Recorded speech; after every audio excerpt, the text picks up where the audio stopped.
Forest के, लेकिन हर चीज जब भी बताते हैं तो पहली बार इन्होंने बताया कि सिविल सेंचुरी एडी में वोइंसांग इस रास्ते से क्रॉस किए थे। हम भी आश्चर्य किए कि इतने जानने वाले लोग भी इधर है। आशुतोष कुमार द्विवेदी जी, जिनका खुद आईएएस सेंटर है दिल्ली में, हर कोई आईएएस बनना चाहता है, लेकिन ये अपने विरासत को, जी जहाँ आप ठहरे हुए हैं एलिफेंटा पीटर रोड, दिल्ली छोड़ करके यहाँ धूल में काम कर रहे हैं। तो ऐसे महान विभूतियों ने हैदराबाद को सफल बनाने में अतुलनीय सहयोग कर रहे हैं।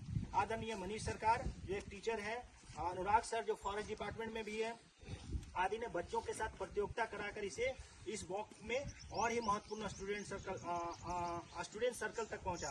अंत में मीडिया के बिना कुछ नहीं होता। हमारे मीडिया बंधु पहले से भी फोन करते रहते हैं, को अपार धन्यवाद जिन्होंने इस विरासत यात्रा को जन जन तक पहुंचाने में सहयोग करेंगे। और इस तरह से अब हम 2 मिनट के लिए, क्योंकि आप लोग उधर से आए हुए हैं और इस क्षेत्र में हम पीएचडी किए, कोई अगर क्वेश्चन हो, क्योंकि दूर से आए आपका हम लोगों ने समय लिया है।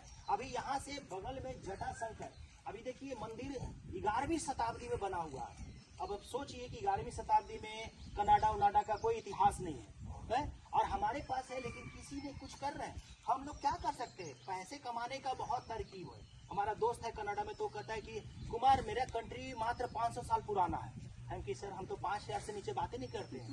इंडिया अब 7,500 वर्ष पुराना ये है। अमेरिका कहीं नहीं था। लेकिन हम लोग क्या कर रहे हैं? हम लोग ये बता करके, अभी 5 दिन पहले हम थाईलैंड में थे तो कुछ नहीं, खाली हमें सांची का फिगर लगा दिए थे। सब आदमी सांची अजंता एलोरा जाना चाह रहा था। थाईलैंड का इतने दीवाने हैं राजे, लेकिन क्या है कि प्रचार प्रसार की कमी के कारण, कनेक्टिविटी के कारण थोड़ा सा नहीं हो पा रहा। इसी चीज को अभी हम लोग सरकार भी देखो अपना देश के लिए किए हुए। अगर किसी तरह का कोई क्वेश्चन हो इस क्षेत्र के बारे में तो आप पूछ सकते हैं। जैसे हमने रामायण के बाद पर्चे किए कराए, तो वाल्मीकि जी के बारे में तो जानते हैं। अभी यहीं पे लवकुश घाट है बगल में, यहीं पे पकड़ा गया था और राम जी का जो अश्वमेध यज्ञ है। प्लस यहीं पे क्या हुआ है कि आप देखिएगा कि जो सीता माता जो गड्ढे में समा गई थी, फट गया था, तो वो भी यहीं पे है। सोच लीजिए किताब वाल्मीकि का क्या अर्थ होता है वो बताएंगे। वाल्मीकि एक ऋषि थे, पहले उनका क्या नाम था? रत्नाकर। बहुत बदमाश एकदम, वो नारद जी को ही पकड़ लिए। तो वो ऋषि थे। बाद में जो तपस्या करने लगे रत्नाकर जी, तो पहले के मुनि जानते थे ना केस, उसमें वो चिड़िया घोंसला लगा लेता था, मट्टी भर जाता था। अभी देखे ना वो क्या बोलता है, दीनाए हम लोग कहते थे ना, वो दीमक वाला। तो पूरे शरीर में वो दीमक लग जाता था और वो मट्टी बहुत ही शुद्ध होता है। तो इसीलिए उसका नाम है वाल्मीकि। तो इस एरिया में भरा पड़ा है। कहने का मतलब जब वो तपस्या करते थे तो पूरा भर जाता था, तो इसलिए वाल्मीकि जी का इसमें नाम पड़ा। फिर बाद में ये, क्योंकि हम बुद्धिज्म में पीएचडी किए हुए हैं, प्लस भारत सरकार में हम एडवाइजर हैं, प्लस तेलंगाना में गुडविल एम्बेसडर हैं, तो हम बुद्धिज्म में ज्यादा फोकस करते हैं। लगभग मेरा जो एसोसिएशन है 20-25 कंट्री में। इस एरिया में इसको आप सिल्क रूट आप जानते होंगे, लेकिन रॉयल रूट नहीं जानते हैं।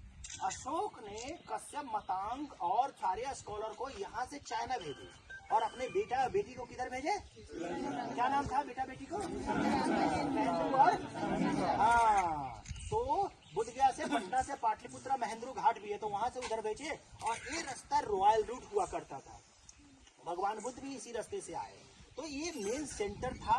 बीच में उथल पुथल तो होते रहता है हर चीज का, कोई कभी चाइना आगे होता है, कभी इंडिया आगे होता है। तो ये बहुत सेंटर था। आज हेरिटेज वॉक करने का यही मतलब है कि ये जगह को पुनर्जीवित कर करके हम टूरिज्म से बहुत कुछ पा सकते हैं और एक अच्छा जगह भी है। क्या सिंगापुर कभी कोई गए होंगे, देखिएगा कुछ नहीं। हम हर कंट्री जाते हैं, कभी सिंगापुर जाने का मन नहीं करता है। क्यों? वो कुछ नहीं है, सिर्फ एक्सचेंज है।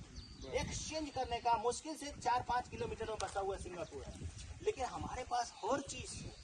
लेकिन फिर भी हम पीछे रहते हैं। क्यों? क्योंकि हम प्रैक्टिस नहीं करते हैं, लोगों को बताते नहीं।